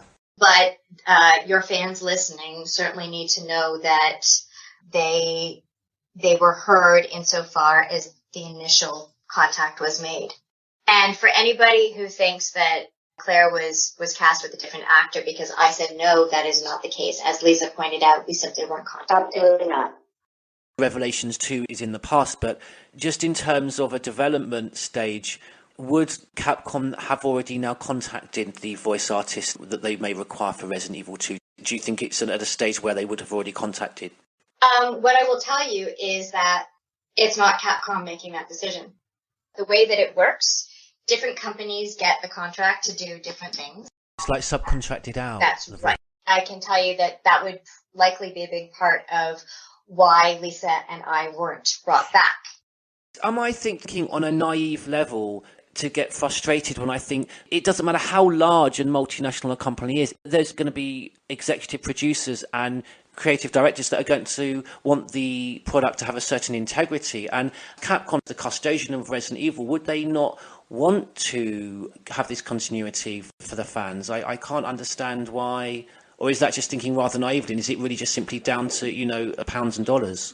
At the end of the day, the dollar matters, but when you subcontract things, you're not always aware of where the dollar is going. So it's very easy to say, oh, these voice actors are too expensive or whatnot, because that's a third party that you've contracted out to, and you don't know how expensive voice actors might be. But at the end of the day, if you're the producer in charge of remaking one of the most successful games in video game history, I think you've got a lot more on your plate than simply worrying about the voice talent. He's got so much to worry about right now. Because as you were saying, the fans are they're very particular with this game. There's the whole question of, do you remake the game just with better load time and interface and whatnot, but do you keep everything else the same, which means you're going to have fixed cameras? And I think they've already addressed that. They said that there's not going to be fixed cameras, right? I'm obsessed with fixed camera angle, static cameras. I'm regularly told at the moment that I'm living in a dream world if I think that Capcom would produce a game in 2017 with fixed camera angles. The suggestion is that modern gamers will not go nowhere near a game like that. I share, certainly when it comes to horror, I share your opinion that I think there is something to be said with a fixed camera angle. You're adding to the ambience. I thought Capcom had announced that they're not going to have fixed cameras for the remake. Before I go down the rabbit hole any further, let me hand it over to Lisa, because Lisa, I know, has a really good answer for this stuff too. Well, thank you for the question. That's a great question. And I can answer it from two perspectives. And I'm just going to echo what Alyson said. From the production point of view, there's absolutely no ill feelings towards Capcom or any of the producers. Like, we have to understand that they have a huge job ahead of them. This is one of the biggest, most important games that is going to be remade. And so by the time, and this is when I was first initially cast, again, like back in the day, it's like by the time it gets to choosing the actors and everything, there's like a trickle down effect, like there's budgeting, there's all of this other mastermind that goes into it. And by the time it gets to the actors, that's when like the ball is just about to roll. You know what I mean? So from having produced some projects myself, it's like the actors are kind of last on the totem pole to get the fit right. And so I can't be upset. They have so many other things on their mind. And also there are so many people behind the scenes. And I don't think maybe everybody's aware of like the fan base. That's answering from like a production, and that is all assumptions. I don't know any of that for a fact. I just know that based on my own producing experience, that's where I'm going to go with that. Then there's a part of me, Lisa, that thinks naively like you, where it's all about the fans, man. It's about the audience, and it's about getting what they want, giving the audience what they want, because these are the people who have made it so successful, and these are the people who are going to be buying it. So wouldn't you listen to your fan base? But I guess word of mouth hasn't reached the powers that be. We need the fans to rally and stuff like that. But now this just sounds like I just want a job. So I got to be really careful in how I address this question. I too share the same view as you, George, is like I do really wish that the fans were respected and their wishes were come true. So that is a really good question. Well, I think it goes to the standard of the product, that it isn't just some throwaway Call of Duty game, mindless combat. That's right. There is a rich narrative. And so you get I'm not suggesting that the fans of Resident Evil are any more intelligent or worthy of a quality product than someone that likes that combat style of game, but I just think that it means that we hold value and we hold in great affection these characters, and so there is then the connection with yourselves, the actresses and the actors who play these characters, and you bring a level of profession to this genre that I think is worthy of you being recast. Right. So it's a great frustration when you're not, and I think it does harm the integrity of the Right. actors. And you hit the nail right on the head that there is an affection and we're all in this kind of together, and it's a journey we have all made together, a 20-year journey. So I don't think it's actually naive at all, and I don't think you're making like wrong assumptions and stuff. I think like you got to applaud the people who have been holding us in such an affectionate light for 20 years. That's a lot to speak of. There's another aspect to this, which it's interesting culturally. When you look at Japan, they're really very loyal to their voice actors. When it comes to the games, it will be the same voice actor who's done it the entire time. And they're beloved and they're treated with a certain respect. But what happens is when you subcontract it to a company in the States, their priorities are slightly different. So they don't have that same understanding of fan loyalty. That's what's happened with Resident Evil. We had so many of your fans expressing this concern about Resident Evil 2 and also wanting to express their sentiment that they were so disappointed that Lisa wasn't in Resident Evil 6. Morpheus Duval from Brazil, Alan Wenpei Mao from New Jersey, and Nemesis also from Brazil, and Ashley Vala, amongst many, all huge fans of yours, made similar impassioned pleas and were desperate to see you both return to your roles that you are so iconically associated with, and they posted this sentiment repeatedly at our site. Biohazard Valkyrie had asked, did you guys expect such a huge fan backlash to your respective criminal omissions? Yes. Your respective criminal omissions. And just lastly, Hank Foreman goes further to inquire of Alyson her thoughts on the portrayal of Claire in Revelations 2, asking what's your opinion of this portrayal by an alternative actress mysteriously named James Baker in the credits, who we believe to be known as Danielle Nicolette. I have not played the game. I've avoided it because I don't want to have feelings one way or the other. I am confident that she did a good performance. I have no doubt that she's a strong voice actor. That said, the bits that I have seen, not her performance, but what they've done with the character just seems a little derivative and kind of cliche and a little lacking in terms of Claire's true spirit. I found it particularly frustrating that this was a welcome, long-awaited return to a survival horror style. What better way, again, to cement that as a Resident Evil title to hold up with a main title, give it the authority of having yourself voicing Claire. So this is from George Trevor, myself, from the West Country of England. Alyson, you were recast to play Claire Redfield 2 years after your debut for one of my most favourite Resident Evil games, Code Veronica. That you were recast, I and many feel adds both integrity and depth to the character. Were you given by Capcom a biography brief relating to Claire's character development on from Resident Evil 2? And mindful we have taken up so much of your free time already, could I quickly ask you for a brief Code Veronica retrospective in relation to your experiences on what many believe was the last true Resident Evil survival horror game? Yes, Capcom did give me information in terms of filling in the gaps between the end of Resident Evil 2 and where we find Claire at the beginning of the game with the prison on the island.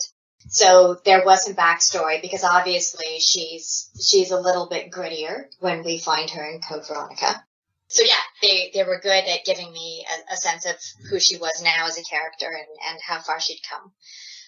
But they were also still very adamant that she didn't lose that spirit that she had from the beginning. And in terms of a retrospective with Code Veronica, I think we need to do a different podcast. There's lots to talk about, certainly working with the other actors in the booth and working with the Sega guys and the team from Capcom. They were also recording Resident Evil 3 at the same time. Yes. So there's lots to talk about there.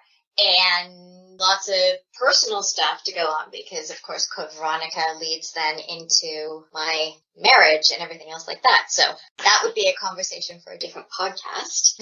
Yeah, well, stay tuned, listeners. Yeah, maybe that's something we can bring in the future.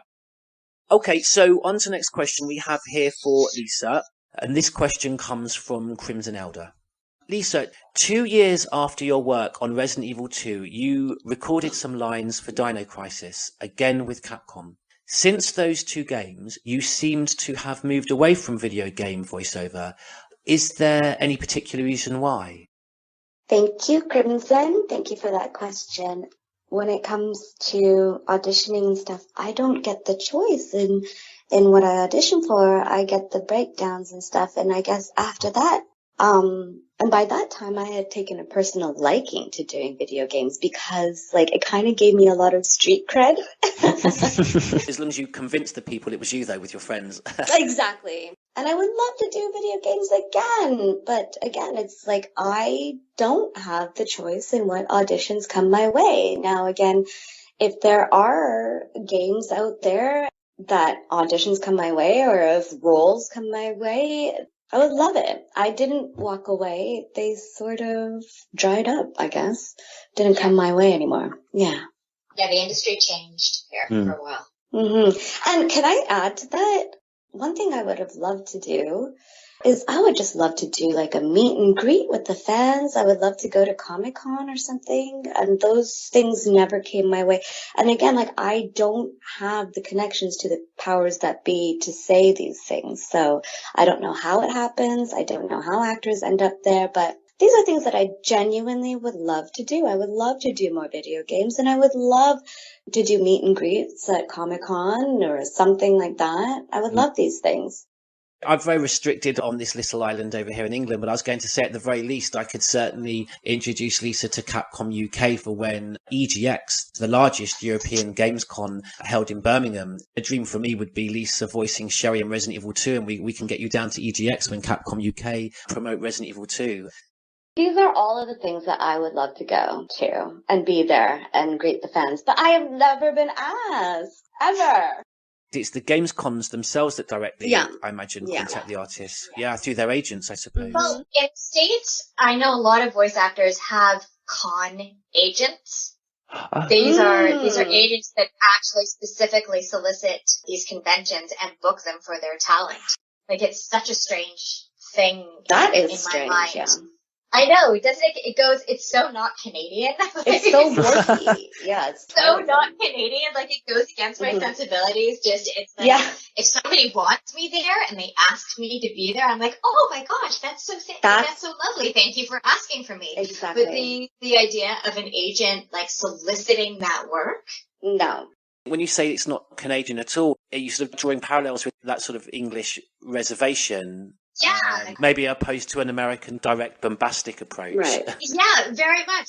We are very much, we've got that British sensibility of humility and, I don't know, awkwardness. So it's kind of ingrained in us to not self-promote and to even be like, wait, why would you want me? Surely you want this other person over here. They're much more qualified. Yeah, it's a confidence, isn't it? Yeah. I wanted to add, people know where to find me now. If these cons ever want me there, just reach out. All right, this one's from Crimson Elder. Alyson! 3 years after Code Veronica X, you worked again with Capcom, but this time in a new role. For Resident Evil Outbreak, Files 1 and 2. Are you listed as a voiceover director and motion capture director? Can you tell us about these roles? Yes. I was the voice director and motion capture director for everything that we did in Toronto. And I guess when we talk about favorite game and inspiring game and all of those things, I've named RE2 and I've talked about Code Veronica as well for certain things. But I think possibly the one that I'm most proud of would be Outbreak, just because it was groundbreaking and a lot of what people kind of take for granted now in terms of their online multiplayer game systems. They have no idea what we went through with that first game. Everything was new. Capcom was kind of writing the roadmap with that game and working with the PlayStation 2 developers. So while it is a flawed game, I love it. I'm very, very proud of it. And I would love to see more files come out for it because we recorded a ton of that game. There's so much that never actually came out as levels that you could play.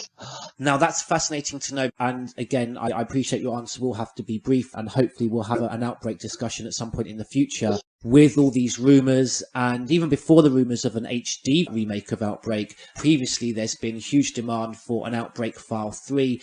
The fans have talked about how it would be quite easy for an Outbreak File 3 because of that dialogue that you mentioned. Fascinating to know just how much dialogue is in existence, particularly for those fans who are hoping for an Outbreak File 3. Mm-hmm. Absolutely right. It exists. I don't know who has it, but ostensibly it would be Capcom. The thing is, most of the producers, the original Fabulous Four teams that were at Capcom back in my day, they're gone. Those top producers are all at different companies now. So I don't know where that material would be, but it's there. It seems like a no-brainer. Even if you are going to do a remake, why not make some extra money by releasing things that you've already made to the fans when you know that the audience is there and they want it and they would happily pay for it. But I hope they do it because we recorded some really interesting stuff, some really good performances in there as well. There were some strange situations and some tough performance days and some difficulties with the motion capture. But we pulled off motion capture stunts that nobody to this day is doing. And we were doing it with far less advanced technology than what they've got now. So that's my little yay us and the Outbreak team. Bloody Eye, back again from Missouri. He wanted to know from Alyson, as time has gone on, did you feel your performance has changed at all? If so, in what way? And did Capcom allow you to make adjustments in your performance as Claire over these years? That's a tricky one. Again, because there wasn't a lot of growth with the storyline for Claire, I guess I was limited in that capacity. And then when it came time to do Degeneration, of course it was dubbing because they had done all the motion capture and there were placeholder lines. So that also had some restrictions in terms of the performance. But I think Capcom, certainly between Resident Evil 2 and Code Veronica and Degeneration, for those three, they were very on point with how her character would have developed, and they were mindful of what her growth would be, but also some of the integral aspects of her character that we never wanted to lose. Occasionally I would ask if perhaps I could record an alt line, just in case that might be more to her character. I'm not sure how often that got used. I never felt like I was looking at the character in a very different way than what the clients were. I think we were always on the same page when it came to Claire. Lisa, you must be very proud as Toronto Unsung Hero Award winner. May I ask you, from George Trevor, more about your work in Artists with Disabilities and how this became a very personal, inspirational passion and cause for you? And do you find attitudes and opportunities amongst casting directors and others within the acting profession towards artists with disabilities differ around the world? That is an awesome question. I have never been asked such a great question. Wow. Thank you, George. So I was diagnosed with rheumatoid arthritis at a very young age, and we kind of kept it a secret. And at the time, I was not very happy about keeping it a secret. I was a child. You have to understand, I was a 7-year-old child, and I didn't understand the ways of the world. And when I was 18, I emancipated myself from my management, and I took over my business myself at the young age of 18. And I went into Sandra Newton, my agent, her office, and I said, I have rheumatoid arthritis. And she was so receptive, so encouraging, so supportive. I'll never forget that. But now this could be just me being a bitter old queen, or it could be a correct assumption. But when I came out of the closet, so to speak, in terms of my invisible disability, because I couldn't take the weight of lying about it anymore. I wanted to live my life openly and freely, and all the while that I was hiding my disability, I would still get jobs. But the moment I came out, so to speak, the phone stopped ringing. So that's when I hit a really low point in my life, personally, and in my work. And that is when I thought, okay, there's something wrong with me. There's something wrong with me. And that's when I started training, because I was like, okay, maybe it's my skill. I lack skill. Started at the second city. Then I went on to New York and then LA. But in the mid-20s, I got so disgruntled and I got so mind-fucked. I didn't know when to say, hey, I have these deformities. I walk with a limp. I have rheumatoid arthritis. I didn't know if I should mention it in the auditioning room after you know what I mean? It's just this whole mental thing. And I decided to quit acting professionally. I just thought it was just way too much of an uphill battle being disabled and having deformities. The day that you came to that conclusion in terms of, and actually acted upon that decision, so I don't know, not pursuing certain roles, I mean, that must have just been an appalling day for you. It was a year to make that decision. It took me a year to come to that decision that, like, okay, there's no market for me. I should have kept on lying, you know? And it's weird. It's like when you're open and you're honest, it's like, you know, I victimized myself. But anyhow, what happened was I ended up going to the ACTRA Awards, and I guess the ACTRA Awards are a very blessed place because that's where I reunited myself with Alyson and got me in touch with Jenny Lazan. And Alyson, you would know who Jenny Lazan is. She was grandma on Mr. Dressup. She was also my mime teacher at Claude Watson when I was in grade 4. Oh my gosh, that's awesome. So at this time, I had not really come to terms with being a disabled woman because I just hadn't been living in that truth long enough. But I was introduced and sat beside Jenny Lazan, who at the time was the co-chairwoman of the diversity committee at Toronto ACTRA, our union. And I went to a couple of meetings, and then I realized, like, I can't quit. The poor state of people with disabilities being misrepresented or not represented at all in our mainstream media made me realize, okay, it might not be the same platform I had as a child. I might not be as popular, but I do have somewhat of a history and a platform to be a voice. And the worst thing I could do, I thought I was just going to go back to U of T and become, like, you know, someone in council or making a change through pushing papers and bylaws. But the worst thing I could have done was to quit because I already had my foot in the door. And even though I wasn't getting work and calls and stuff like that, I did have somewhat of a history, a really successful history in acting. I prayed about it. I took a very long to decide, and I was like, okay, I know that this is going to be hard. I have no idea. Like, at the time, I only knew Michael J. Fox as somebody who lived openly with his illness. And I was like, this is going to be really hard, but this is something that I have to do. And then if it was something that I had to do, I decided to be the best that I could be. And that's what took me back to Stella Adler. How did I find myself being received? Well, obviously, we know how Toronto panned out. Sandy Newton, I applaud her. She accepted me, and it was great. But I had people in Toronto who said, you're not going to go anywhere. You might as well quit. You better get used to it, like right to my face. And that was heartbreaking. But then I went to Los Angeles, and it's like my world opened up. Like, it just opened up for me. And while I was in school, I was not only politically involved, but I was also, like, in a production playing a woman in a chair by Cornerstone Theater Productions. They had no problem with me being disabled, and it was in the city of Watts beside Compton, and I have lifelong friends that I'm still with, friends today.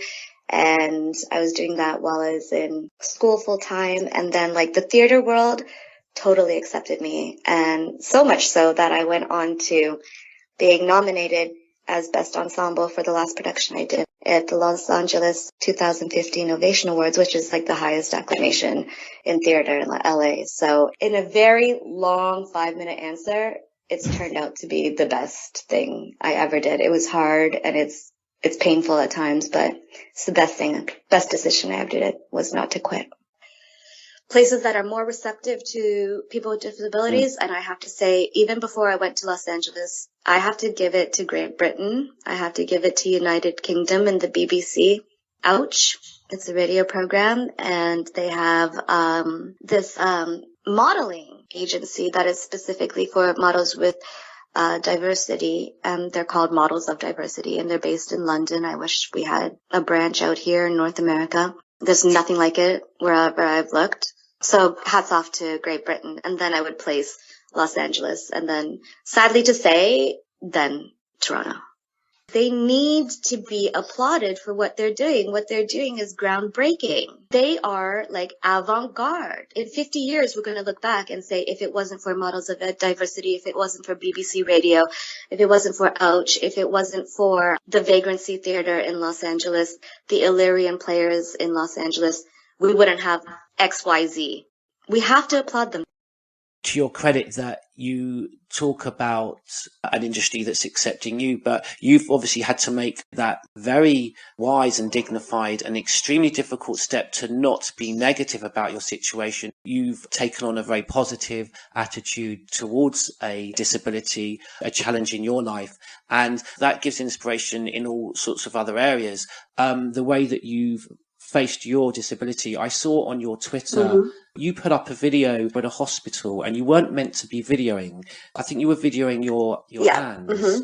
I think you were being quite cheeky because I think you weren't meant to be recording at the time. I was being cheeky. Yeah. And I saw that just in terms of a challenge in your life that you could have reacted to in a very different negative way. I saw that and it kind of resonated with me and just made me think of, say, the weaker times in my life when I've not dealt with my adversity in a particularly dignified way.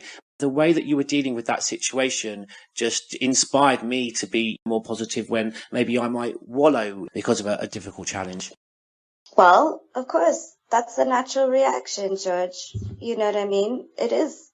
When you don't see yourself accepted and embraced and welcomed and integrated into pop culture or society in general, it is very easy to wallow and get mad and get angry.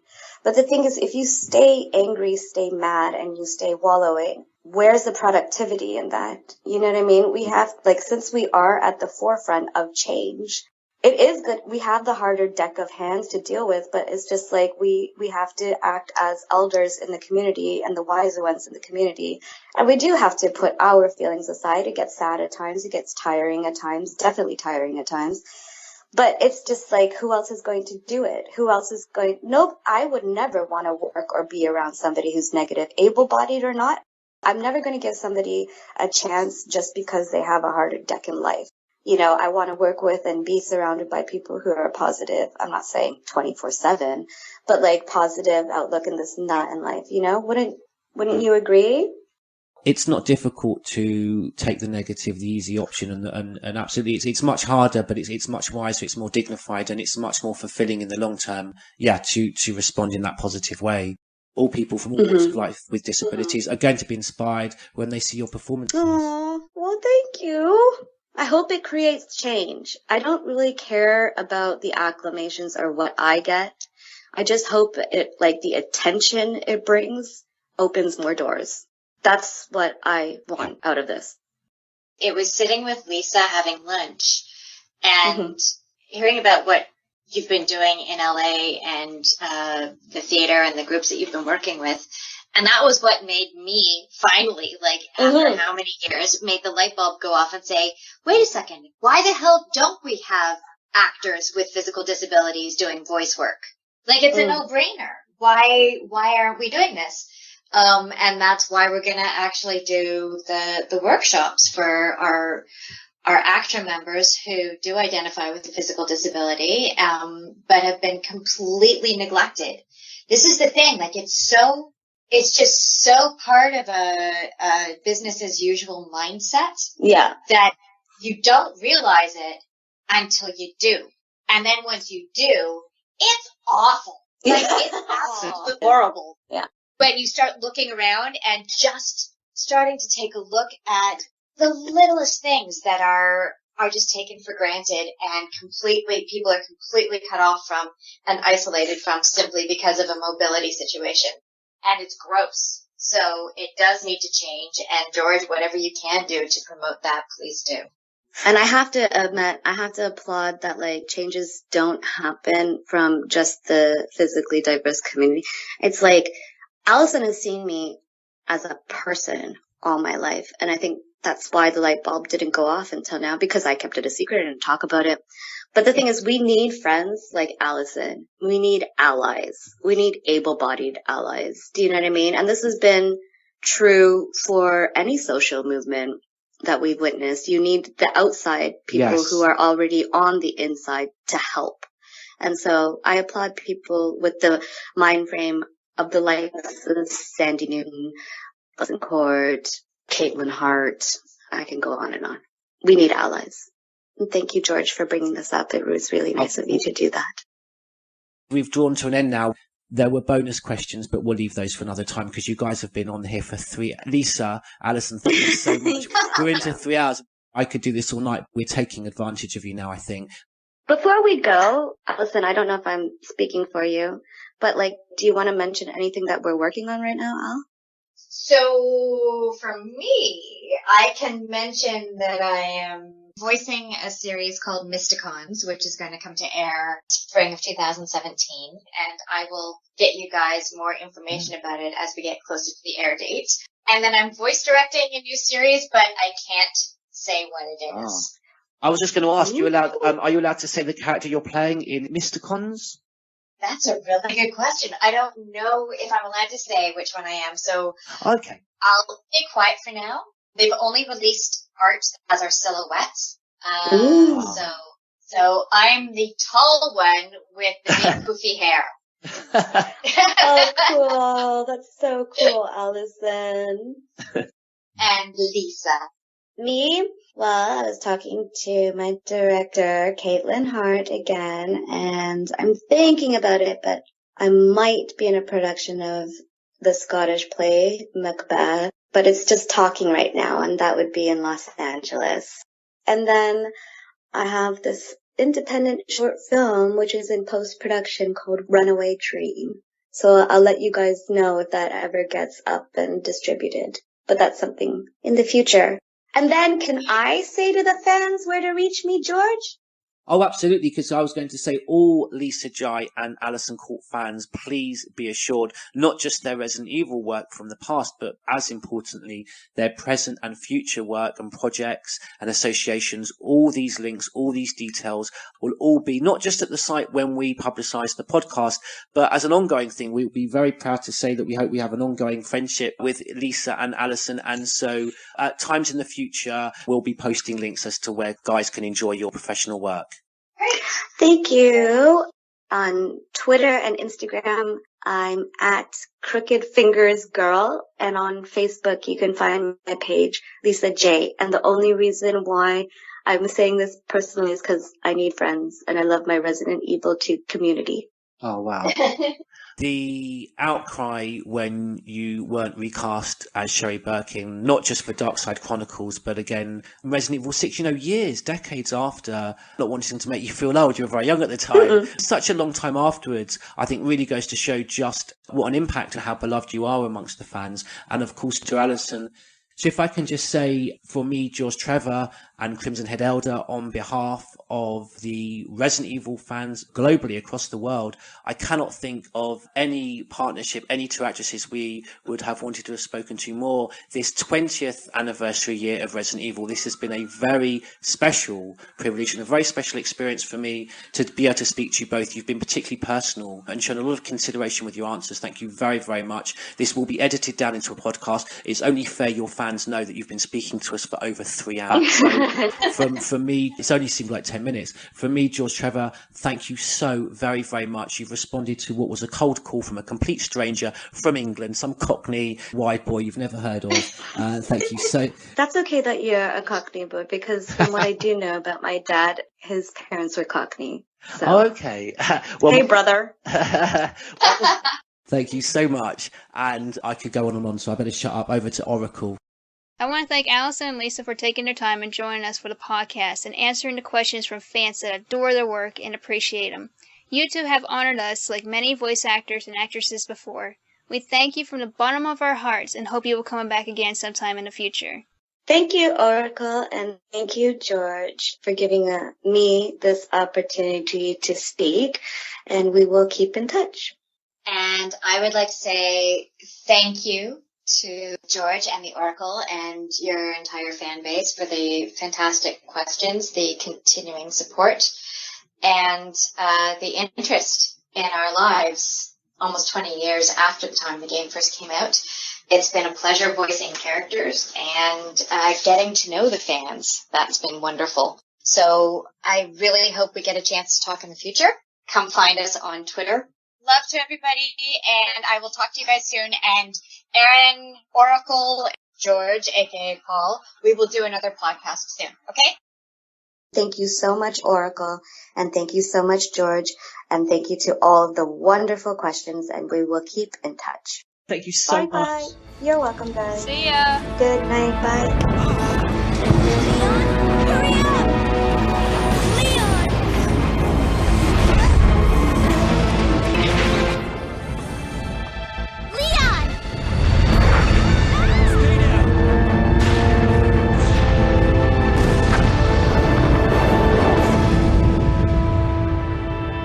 Are you okay? Yes, I'm fine. It's over. No. I have to find my brother. You're right. This is just the beginning.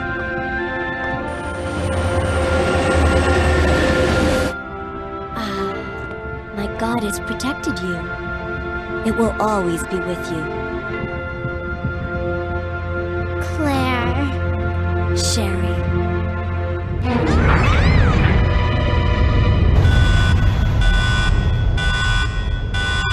Warning, the self-destruct system has been activated.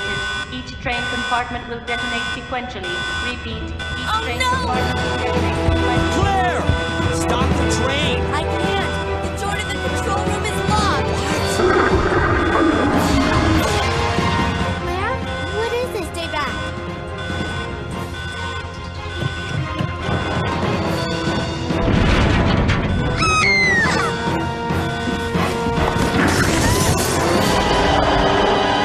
This is not good. Leon, where are you? Wonderful. Sherry? What are you doing? We have to stop the train, right? I can do it. But... Come and get me. I'm right here.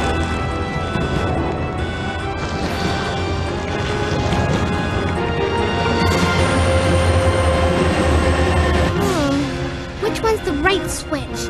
Maybe this one? Sherry! Claire! Can't hold on much longer. Push the switch over there! Got it!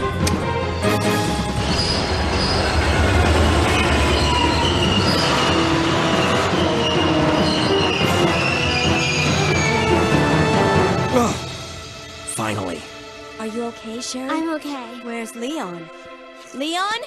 Leon! Right here. Leon! You're both safe. They just won't quit. Come on, we have to get out of here. Run!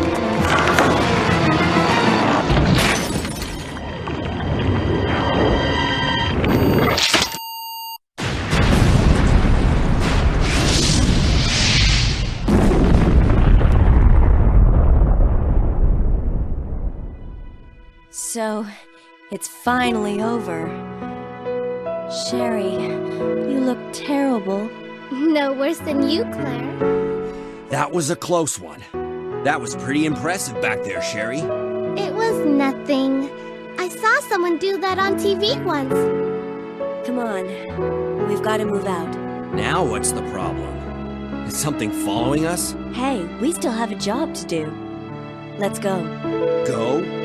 Oh, you can't mean. Chris, I have to find you. Can you see that area behind me beneath the red tinted sky? That is what's left of Raccoon City. Our platoon is cut off. No survivors found. I'd rather starve to death in here than be eaten by one of those undead monsters! We're both gonna die. Wait, don't shoot! Down! I lost all my men because of her! All is lost. Cries of agony. Unity breeds power.